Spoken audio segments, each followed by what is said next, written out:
And we must move on now to questions to the Minister for Regional Development. I remind members that we will start with listed oral questions, and just to inform the members, questions 3 and 9 have been withdrawn. I call Ms Michaela Boyle. Question 1. Mr Principal Deputy Speaker, my department has received a number of complaints about traffic progression on Bridge Street, Strabane, and whilst higher levels of congestion are to be expected at urban locations of this nature, it's acknowledged that the problem is compounded by occurrences of illegal parking on Bridge Street. And due to the actions of a minority of drivers, I've had to direct my officials to increase the level of parking enforcement on Bridge Street to deter illegal parking, which should help to reduce congestion.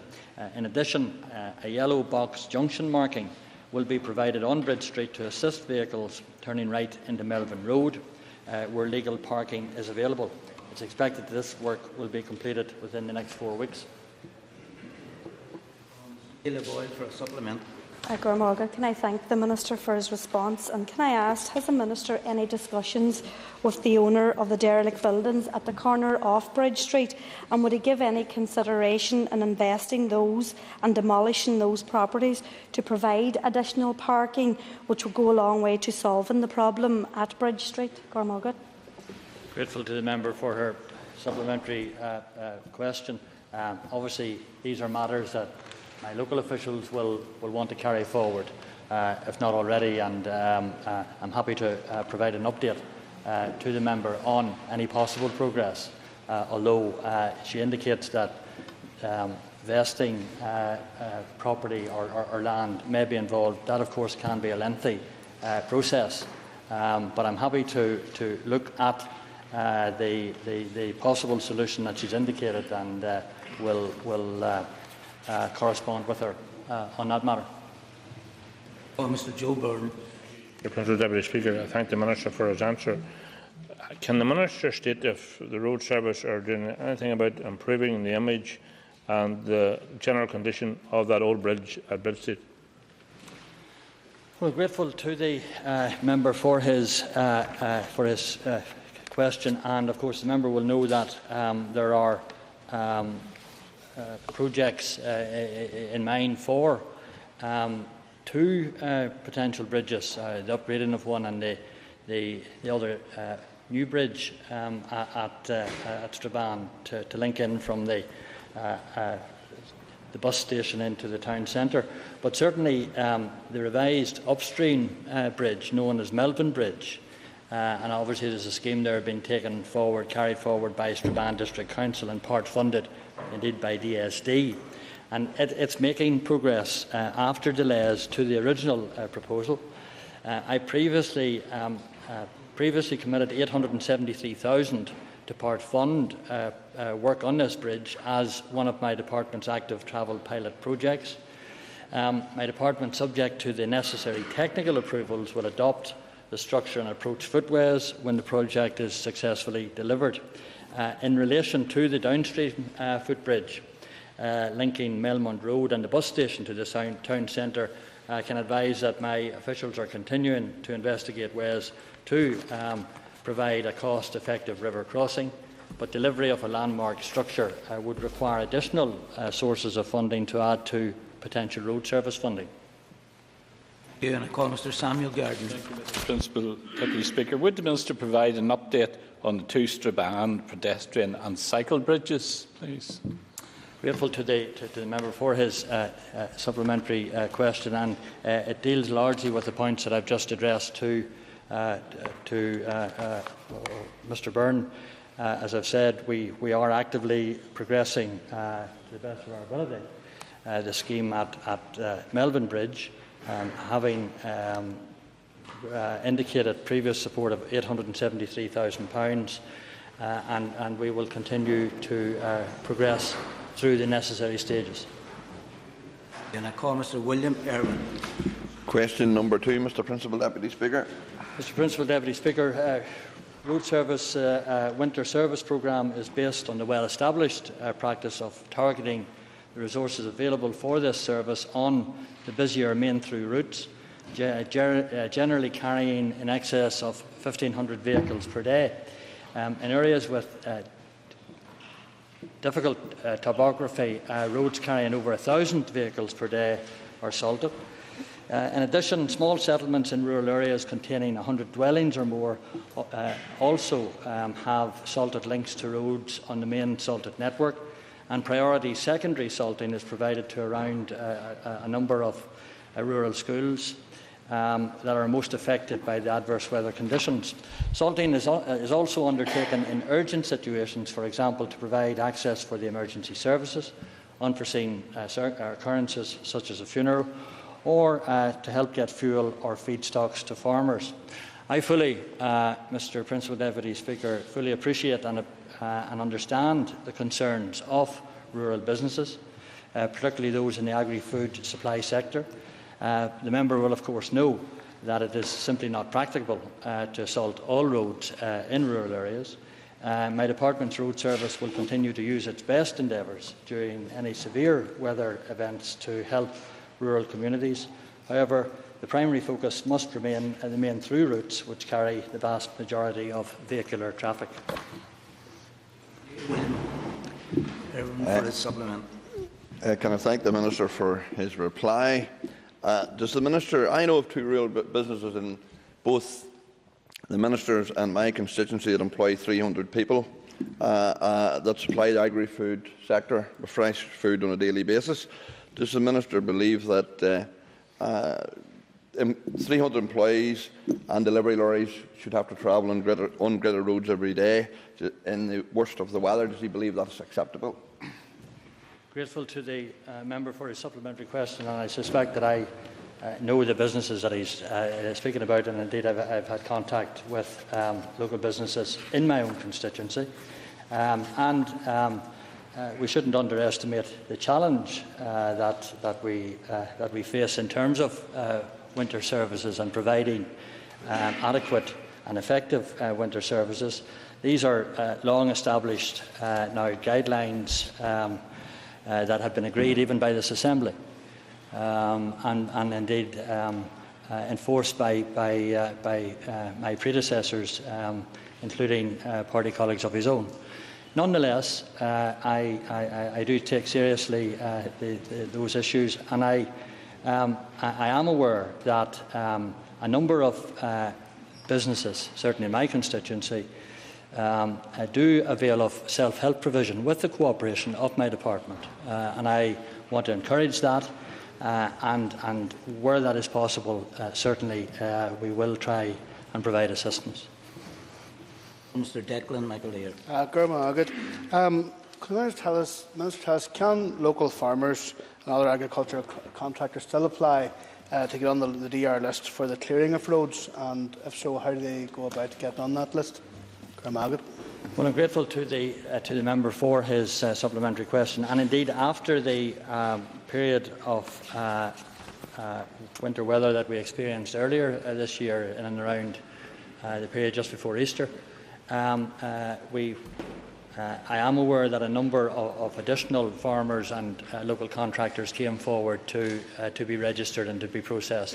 I think the first port of call would be to make contact with the local section office to see how we can assist. There are a number of things that are necessary in order that a person can be properly registered.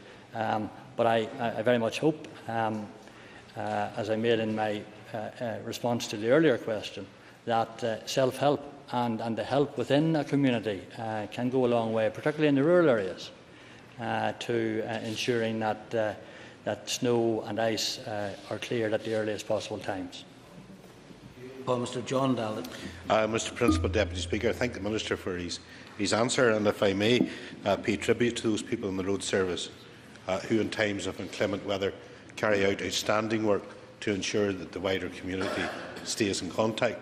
But given that snow is forecast, would the Minister agree with me that there must be many dairy farmers wondering how they're going to get their milk tankers onto the main roads and how they're going to get their feeding stuffs in? And would he agree that there is now scope for better integration of those services to ensure that the rural communities do get the service that hopefully would be available?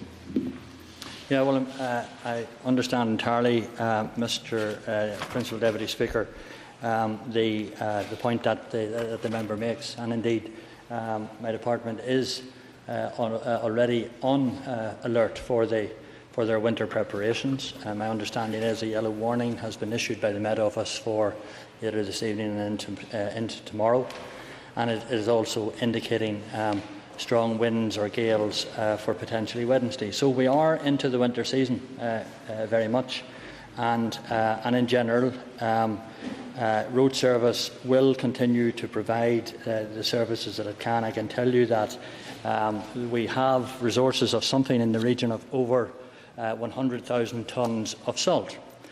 We have 300 operatives, and these are people who are our own staff and perhaps agents or contractors, but they provide an essential contribution to ensuring that as much normality as possible is possible. Something like 4,800 salt bins and almost 50,000 grit piles are currently provided on public roads.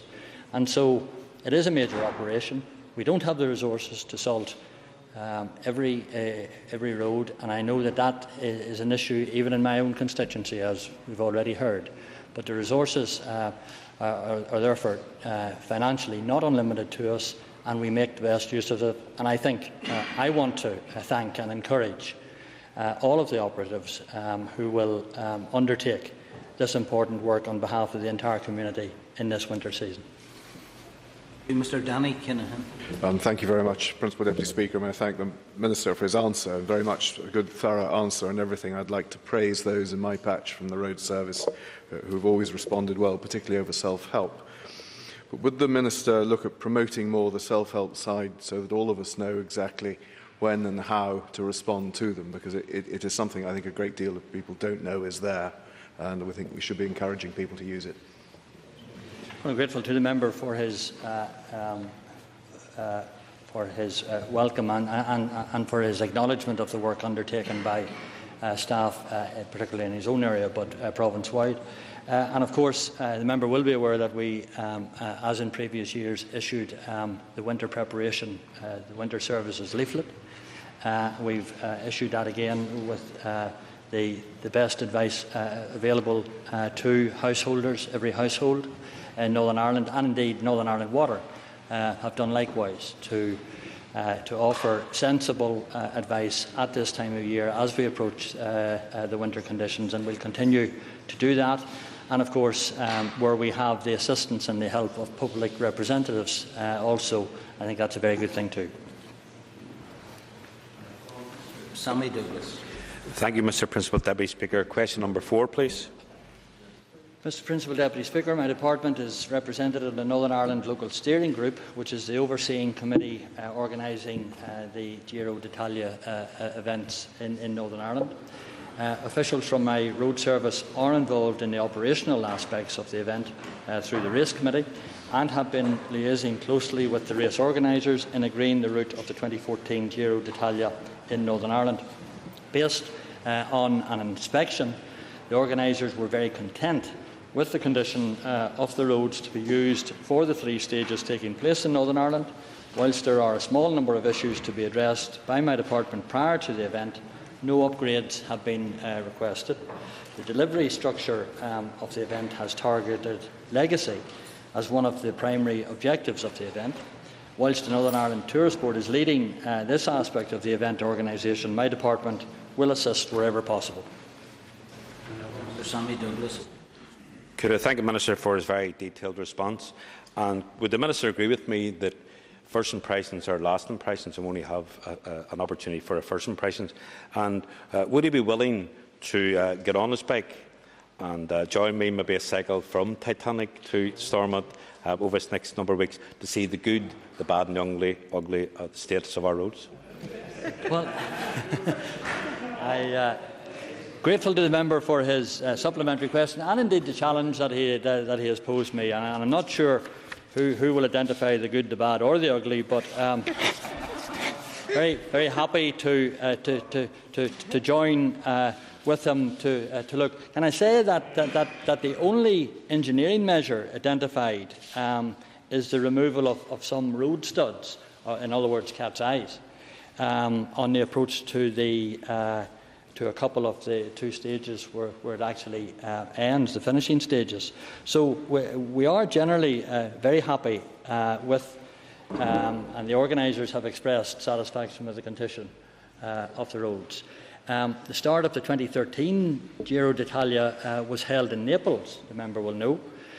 Some parts of the stage routes were in very poor condition, and so I have no concerns over the condition and suitability of our roads to accommodate the 2014 race. It reminds me of the phrase, "See Naples and die, see Newry and mourn." Sean Lynch. Can I ask the Minister, are there any implications in terms of legislation regarding road closures during the Giro d'Italia? I'm not aware, thank the member for his supplementary question, not aware of any particular issues presented by that, and I think we are all looking forward to the event as a major international event and the impact that it potentially has to showcase Northern Ireland and to also, I think, give the opportunity to continue what I like to think of as the cycling revolution that's taking place even in Northern Ireland. And I want to see, as a legacy of Giro d'Italia, cycling carried forward in a meaningful way and in a way that will make it a landmark event, but also into the future as we go forward in terms of encouraging and promoting cycling. And moving on, Mr. Stephen Agnew. Thank you, Principal Deputy Speaker. Question number 5, please. As the member points out, this review was commissioned by the Minister for Enterprise, Trade and Investment. My officials met with the independent consultant to provide information on the role of the Consumer Council in relation to its water and transport functions. The Deputy Minister has launched a 3-month public consultation on the future of consumer representation arrangements in Northern Ireland, and I would respectfully suggest anyone who wishes to express their views to do so through that process.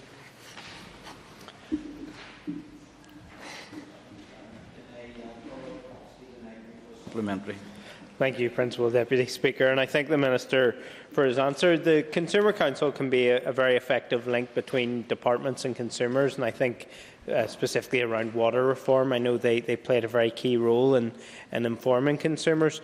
Does the Minister acknowledge this, and given the importance of Consumer Council to certain remits within his department, does he agree that any proposals to change the Consumer Council, how it's run, should be, given that they're cross-cutting, should be taken at executive level?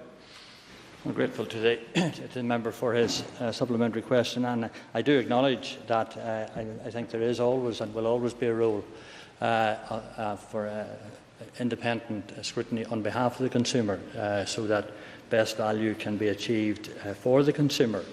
In relation to the role, the impact that the Consumer Council has within my own responsibilities, the member will know that the initial Consumer Council water budget was agreed during preparations for the introduction of major water reform, and reflected the expectation that there would be 750,000 paying customers. Now, instead, there are fewer than 80,000 non-domestic customers paying direct charges, which means that the number of complaints investigated by the Consumer Council is therefore small. The current budget for the water and sewage remit for 2013-14 stands at £435,661. And so I think there is scope there for some savings, notwithstanding to undermine any of the activities of the Consumer Council or any other body. I should also say that since 2010, my department has also provided in the region of 60,000 per annum to the Consumer Council for work which is carried out to inform the public transport reform proposals and the implementation those arrangements. Sir Jimmy Spratt. Thank you, Principal Deputy Speaker. Can I thank the Minister for his answers so far in relation to issues around the Consumer Council, and given the work that the Consumer Council has done in the past. But since devolution, would the Minister agree with me that many of the complaints that are now dealt with come through MLA's offices in this Assembly, and in relation to water and to transport issues, and that consultation in relation to both transport and water issues very much takes place with the Committee of Regional Development now and many of these issues, and there is in many respects a duplication in much of the work? Thank the member for his supplementary question. Indeed, the chair of the Regional Committee, Regional Development Committee, for his contribution. And you know, he raises a very fair and reasonable point as to the changed situation that devolution has brought. And an indication of that is that the initial funding in 2007-2008 was something like £756,000. Now, this year, it's less than £500,000, and I think there are still opportunities for perhaps further savings in that. Patsy McGlone. Would the Minister in fact acknowledge the role that the Consumer Council has had, not just in relation to representing consumer interests on a range of issues, but in fact helping the department on issues such as, well, for example, we've got water, clearly an issue, transport, and indeed a range of other consumer issues that input into policy formulation at his department? Grateful to the member for his supplementary question, and I mean I have already acknowledged that there will always be a role for an independent body to be a champion of the consumer. I think the fact that a major consultation review is now underway into the current Consumer Council, I think it's a welcome thing, and I think that people should contribute their views to it. I think it is time for a healthy debate on the issue, and then we'll see what outcomes arise from that. But I don't. I think I very much agree with the main tenet of his question, which means that there should always be a role for independent scrutiny on behalf of the consumer. Mr. Pat Sheehan.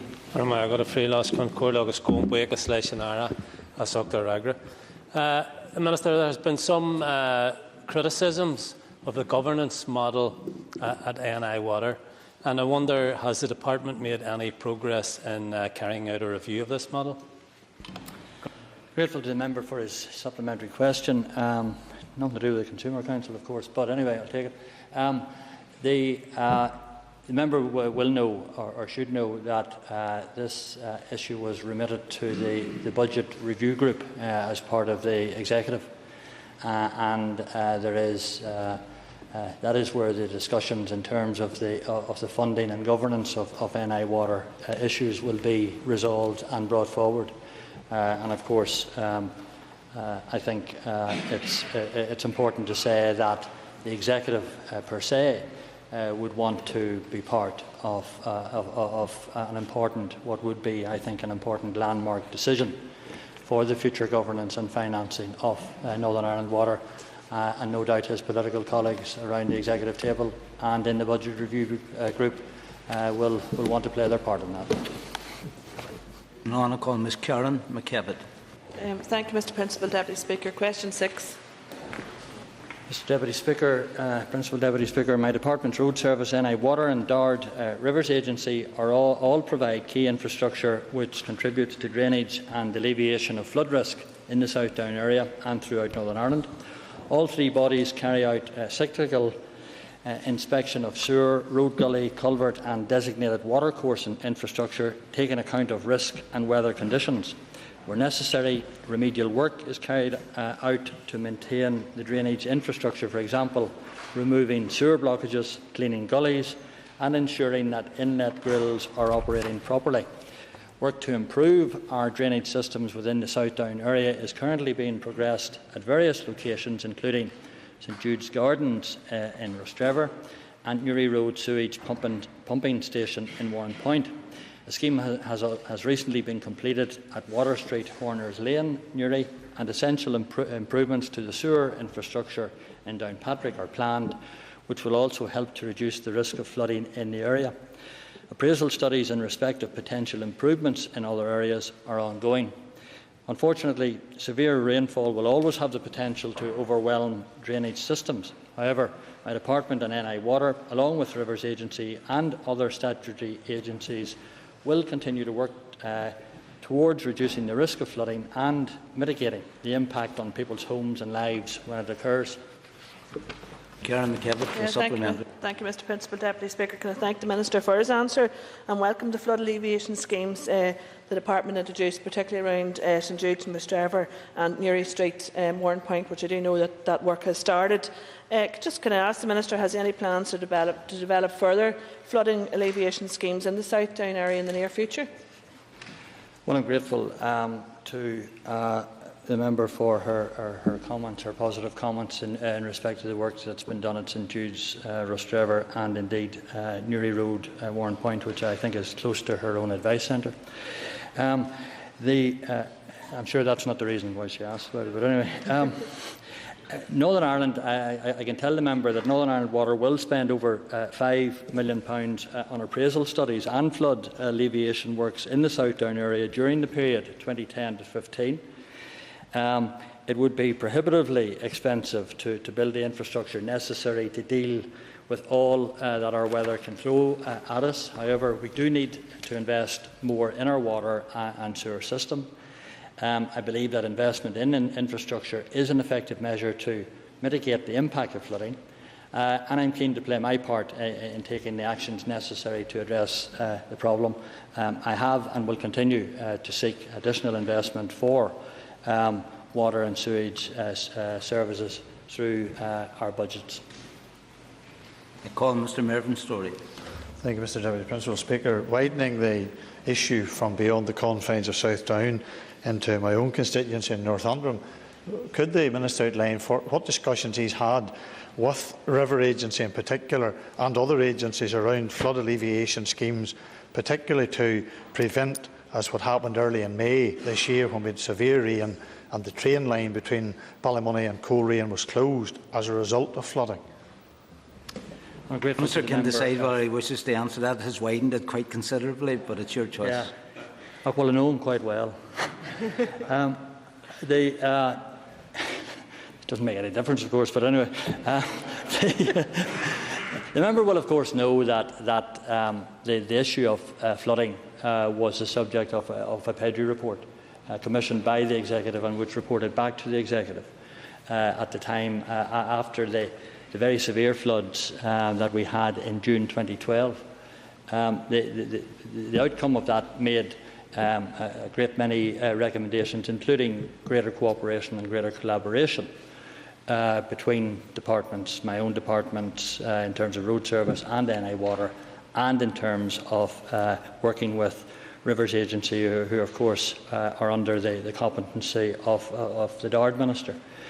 I think was on the record and still of the view that in line with the PEDU report, which recommended that Rivers agencies should transfer to a single department, including road service and NI Water, that was the best way forward. Minister O'Neill didn't agree with that, and the situation remains unchanged.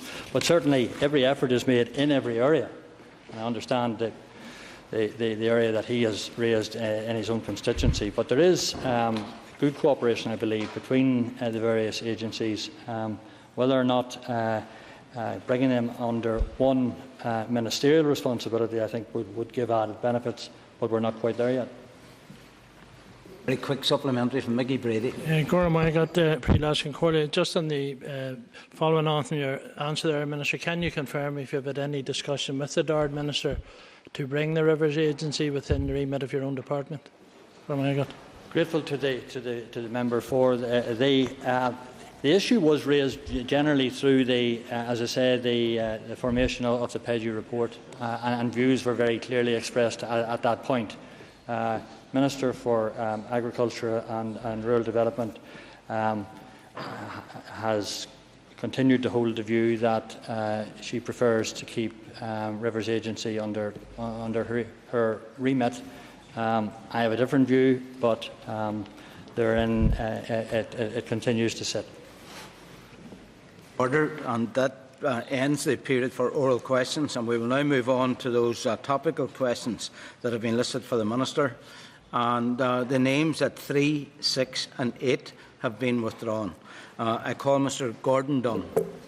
Thank you, Mr Principal Deputy Speaker. Can the Minister advise on when he is likely to announce his option study for Craigantlet Crossroads? Or has the recent maintenance work that is currently being carried out, does it mean that this upgrade is unlikely now to happen? I'm grateful to the member for his supplementary question, and indeed he will know of the work that is planned and at Craigantlet, the resurfacing scheme. And that is very welcome, but that is separate to and in addition to the issue that he's raising about the issue at the crossroads. I know that there's been a significant amount of interest within public representatives on the issue. The member will recall the meeting on site some time ago. We have had further, I think, correspondence from residents in the area. We are reflecting on that, and we hope at some stage, early in the new year most likely, that there will be a public consultation. There seems to be still a difference of opinion as to which option we should go for, but we will continue to work at the issue and hopefully resolve it. On for supplement. Thank you. Thank the Minister for his answer. Can the Minister perhaps give us some more information as to how he is going to carry out this proposed consultation on the various options? And does he recognise the upgrade of the junction as a priority within his programme, and also recognise how important it is to local residents, farmers and the North Down commuters within the area? Mr Principal Deputy Speaker, I can assure the member that, as is normal with public consultations, that every opportunity will be given for people to express their views on these issues, and we'll certainly provide that opportunity, and including public representatives too. In terms of the scheme itself, that will always be subject to available finance, and of course the member knows that finance is a very real issue when it comes to upgrading and improving the road network, and indeed structural maintenance. And so it costs something like £130 million to maintain the road structures that we have. And obviously we're seeking to do improvements over and beyond that, but that is a significant challenge, and I've no doubt that the member will want to put in a good word on my behalf to his party colleague, the Finance Minister, Simon Hamilton. Call Ms Rosalie McCorley. Thank you, Mr Deputy Speaker. Can I ask the Minister what contractual arrangements has DRD in place with the consultants who are carrying out the review of the EU Habitats Directive in relation to the I5? Well, can I say it to the member? The issue of the A5 has, of course, had significant debate and responses from me over the period, and we continue to work to deal with to remedy, if you like, the issue highlighted by the High Court in its determination. And let me say that we have continued to work on the preparatory arrangements in terms of the groundworks, and we will continue to do that. Preliminary works were carried out in terms of the reinstatement of lands and rectifying works. Preliminary works were carried out between January and March 2013. These involved erecting fences on the vesting line, geotechnical investigations, archaeological investigations, ecology works, and the full range of works. And of course, we had given individual farmers the option of carrying out those works themselves to our satisfaction. I understand that most of those works are now completed, and we continue to work with farmers in the area to continue to work through all of these issues. Ms Rosa McCorley for a supplementary. I thank the Minister for his answer. Can I ask the Minister, can he provide a costing for the retention of consultants on the A5 project? I will want to respond to the member in writing with the absolute detailed and accurate response to that. What I can say is that £108 million has been reallocated from the AFI budget since the court ruling. The member will be aware of that because of the announcements made. In terms of money spent on the new preparatory works, £748,364 spent between April 2013 and the end of October 2013 for traffic and environmental surveys, reviews and assessments. I'm assuming that that includes consultants' fees in that, but we will confirm that with you in writing. Mr David Michael Bean. Thank you very much, Mr Principal Deputy Speaker. I wonder, could I ask the Minister what comfort he would be able to bring to the elderly residents of the Upper Princess Street area in Ballymena, whose lives have become almost intolerable due to the abandonment of cars in their quiet streets, due to the lack of parking at Ballymena train and bus station? Well, I'm grateful to the member for his supplementary question, and of course, I suppose one of the real successes of increased rail usage has seen, I suppose, a problem emerge in some areas as to the lack of available parking. We are, of course, always in the business of improving those parking facilities, be they park and share or park and ride. And I can think of a number of stations which have benefited from that. We will continue to work on the issues around Ballymena, and if the member wants to write to me in more detailed terms, I'll happily correspond with him. Well, Mr David Michael Bean. Thank you very much, Mr Principal Deputy Speaker, and I do thank the Minister for his answer, and I will indeed take him up on his offer to write to him. However, the Minister will be aware that the reason that the Ballymena issue has exacerbated is because there is a train station in Cullibackie which has virtually no parking facilities. I wonder, would the Minister be prepared to give us an update today, after 40 years of lobbying from various parties in the area? Are we any closer to getting a park and ride facility in the Cullibackie area? Well, I'm grateful to the member for his supplementary question, and indeed I will correspond with him directly and provide an update to him on that issue. The member will know that it is not possible to cover every aspect of topical questions, and car parking in Cullibackie didn't feature this time, but we'll certainly make sure that we provide an answer at the earliest opportunity. Mr Phil Flanagan. I hope the Minister is better prepared for car parking problems in Enniskillen. The Minister recently announced a scheme for festive shoppers on the 13th of November, which improved parking facilities and park and ride schemes in Belfast, Derry, Newry and Lisburn. But could the Minister explain to me why towns like Enniskillen have been left off the map? Well, the member will know that if he knew anything about parking anywhere, he would know that we didn't introduce on-street car parking charges, which was the policy of his party colleague and my predecessor, Conor Murphy. So we avoided that, and so we provided relief in a great many of the towns across Northern Ireland, and that continues to be the case.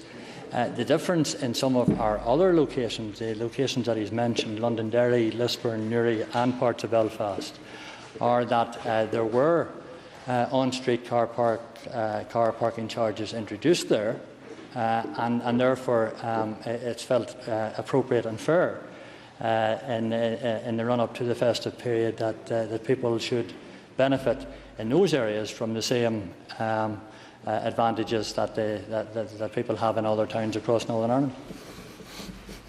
To Phil Flanagan for a supplement. I thank the Minister for his answer, and he done well in evading the question. So I'll try again. I'll use the actual terminology of a car park instead of car parking. Can the Minister tell us what consideration he has given to extending free car parking charges to car parks in places like Enniskillen for the festive period? Well, thank the Minister. I thank the member for his supplementary question. The member, I think, seems to be confused between on-street car parking and indeed car parking. And I have made clear previously, I think both in the House and outside of the House, my desire that were a town or a location wished to avail of a special period of free parking, then the local council in that area can negotiate with my department to provide such a facility to the benefit of ratepayers. And the member has considerable influence at Fermanagh District Council, and I'm sure he will want to bring that to bear so that it happens in Enniskillen and other potential areas, because it's already happened. For example, Newton Abbey Council have made similar arrangements for Ballyclare, the town of Ballyclare, in the run-up to Christmas. So I want to encourage that, and I think a positive attitude can be taken on behalf of my department, and hopefully to the benefit of not only the ratepayers but also the traders and the shop owners in towns across Northern Ireland, including Enniskillen. Mr. Michael McGimpsey. Thank you, Deputy Speaker. Could I ask the Minister, does he plan to make an announcement relaxing parking restrictions for Belfast City Centre in the run-up to Christmas? I'm grateful to the member for his supplementary question, and indeed the member will know that I have recently made an announcement in respect of Belfast and indeed other places, including free Saturday park and ride services beginning last weekend on the 16th of November. Free evening park and ride services will start on the 2nd of December in line with late-night shopping arrangements. And of course, TransLink, he will know, have discounted fares and restrictions and are offering considerable savings. And indeed, of course, there will be the annual moratorium on roadworks within the Belfast area. Mr. Michael McGimpsey for supplementary. Thank you, Deputy Speaker. Could I welcome those announcements? But could I also make the point that, bearing in mind the challenges that Belfast City Centre retailers have had this year, what with congestion, roadworks, bus lanes, etc., all grievously affecting businesses, and bearing in mind also that Christmas shoppers will use their car, it's the preferred means of transport rather than buses, rather than bicycles or walking, that is it not sensible to extend this the moratorium on restrictions to the motorists in Belfast City Centre in the run-up to Christmas, and particularly in weekends, could I suggest abandoning the bus lanes? Thank you. Well, I'm grateful to the member for his supplementary question. I have to say that the actual evidence of increased bus usage in the centre of Belfast, carrying even more passengers consistently, over 1.5 million more journeys made last year. The increased level of train journeys, and I think a great many people do indeed access the centre of Belfast by using public transport, and I welcome that. And I had the opportunity, not last weekend but the previous weekend, to be shopping with my wife and family in the centre of Belfast, and I found it a very good experience. and I think there is a buzz, and hopefully a Christmas buzz, that will impact positively for Belfast, and I want to see that continued. That's why I brought forward the measures that I've outlined. And of course, and I don't underestimate the challenges that other towns, local towns and indeed other cities have in the run-up to Christmas, and I want to encourage everyone to shop local and to shop in their local area. But I do think that the measures that we are seeking to bring forward to improve public transport are showing benefit and will continue to show benefit. Thank you, and that brings an end to topical questions. The House will take its ease while we change the top table.